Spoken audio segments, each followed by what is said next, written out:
questões ambientais, a necessidade por qualidade e produtividade na agricultura são alguns fatores que pressionam pesquisadores a encontrarem propostas rápidas para o melhoramento genético de plantas. E o domínio de novas tecnologias é fundamental para a obtenção de plantas transgênicas. No Universidade Aberta de hoje, falamos sobre estudos em torno da transformação genética do milho via o micro-organismo Agrobacterium tumefaciens. Nossos convidados são a professora Magali Grando, coordenadora do projeto. E neste bloco, é nosso convidado, o professor José Roberto Salvadori, que é engenheiro agrônomo e doutor em entomologia. E também é o nosso professor aqui da Faculdade de Agronomia e Medicina Veterinária da UPF, colaborador deste projeto. Seja bem-vindo, professor, à Universidade Aberta. Obrigado. No primeiro bloco, a gente falou com a Marília sobre o envolvimento dela também nessa pesquisa, um trabalho que começou lá ainda enquanto estudante de graduação e também como pós-graduação. Professor, me parece que é importante a gente falar também um pouquinho sobre essa questão da transformação genética dessas plantas transgênicas, que muita polêmica causou já no início, como quando se começaram essas pesquisas. Na realidade, toda nova tecnologia vai gerar um pouco de medo, né? Uma reação mais com o pé atrás na população. E essa tecnologia não foi diferente, mas já está na hora da gente mudar a nossa postura, né? Porque essa tecnologia já está trazendo, além de um desenvolvimento mais sustentável, pelos benefícios que ela vem trazendo na agricultura, pela redução dos que químicos, que né? são esses? Que benefícios? Que benefícios Uma que são ótima esses? pergunta. Bom, se nós temos, por exemplo, as plantas que nós temos aqui no Brasil são plantas de primeira geração, né? São plantas que apresentam resistência a insetos e tolerância a herbicidas. Se você tem uma planta tolerante ao inseto, isso quer dizer que, como o professor utiliza esse termo, a resistência vem de dentro da planta. O inseto, né, vai utilizar a planta na alimentação e ele não vai conseguir resistir a essas toxinas que tem na planta, toxinas para o inseto, não para seres humanos, senão não teria sido aprovado. Então você aumenta a produtividade porque a planta deixa de perder pelo inseto, né? Então você ganha em produtividade e ao mesmo tempo você reduz os custos de produção porque você não precisa usar o defensivo agrícola. E quem ganha também é o meio ambiente, porque você está deixando de utilizar os defensivos. Tem os relatórios oficiais, nós temos 15 anos de plantio de transgênico no mundo. 15 anos. Esse ano completou 15 anos. Na realidade, 2010, né? Porque o relatório vai até 2010.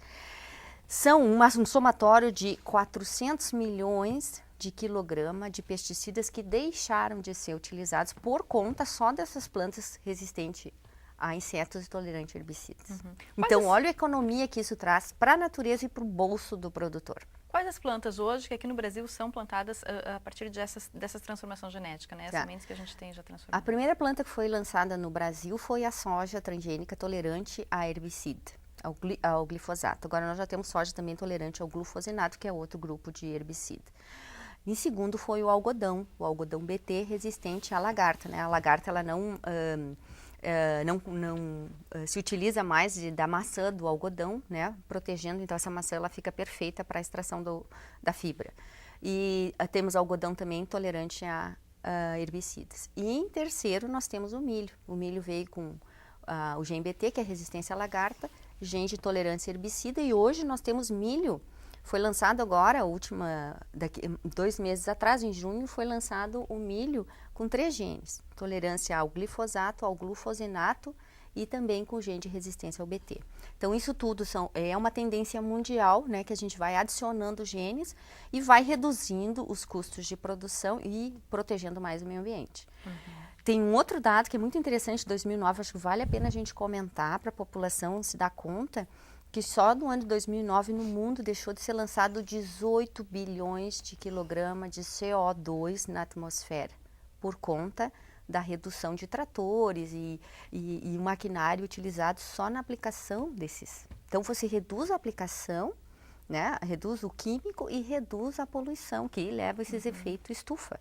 Então não tem mais como negar com todos os relatórios que é uma tecnologia que vem para adicionar, né, toda essa essa necessidade da sustentabilidade. Nesse estudo desenvolvido aqui na UPF, fica específico essa busca por esse gene que seria, que não causaria problemas aí com os insetos, professor. Esse que é o foco dos estudos aqui da transgenia com milho? Sim, perfeito. Na verdade, conforme a professora Magali colocou na primeira parte do programa, a transgenia se presta para melhoramento com diversos objetivos. Já foi mencionado tolerância a herbicidas, resistência a insetos, e pode-se utilizar a transgenia para ganhos de produtividade, resistência à seca, resistência a doenças e assim por diante. No caso específico, nós estamos participando do projeto visando o controle de pragas, de insetos pragas. Tá?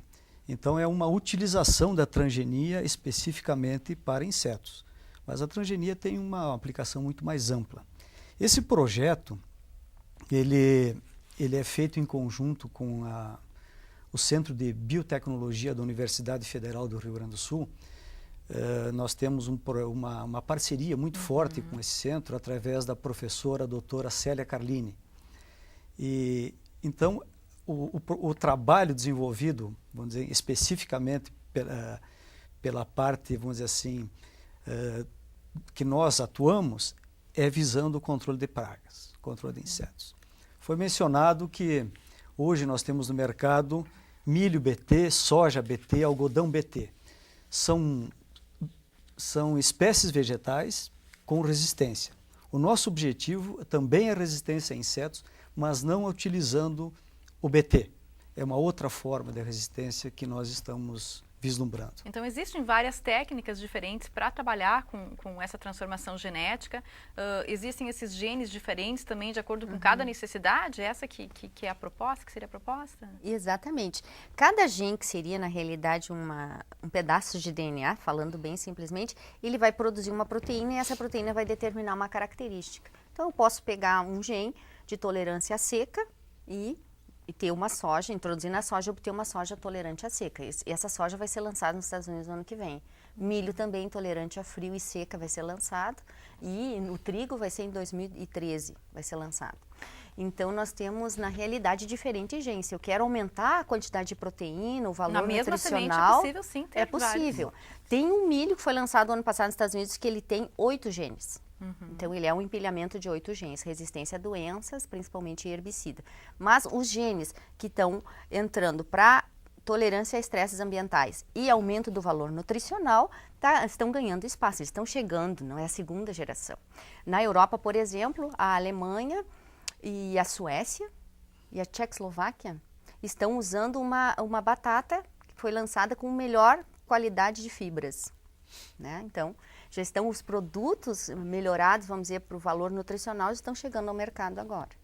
E não adianta, né? Essa é a tendência, não tem como a gente voltar atrás e o caminho do futuro aí da agricultura é essa transformação genética. Na verdade, eu acho, em termos de controle de pragas, nós sempre falamos em controle integrado. Nós não podemos imaginar que um método de controle seja a única solução. Assim como o controle químico não foi a solução, e ele não deixa de ser uma das alternativas para solucionar o problema de praga.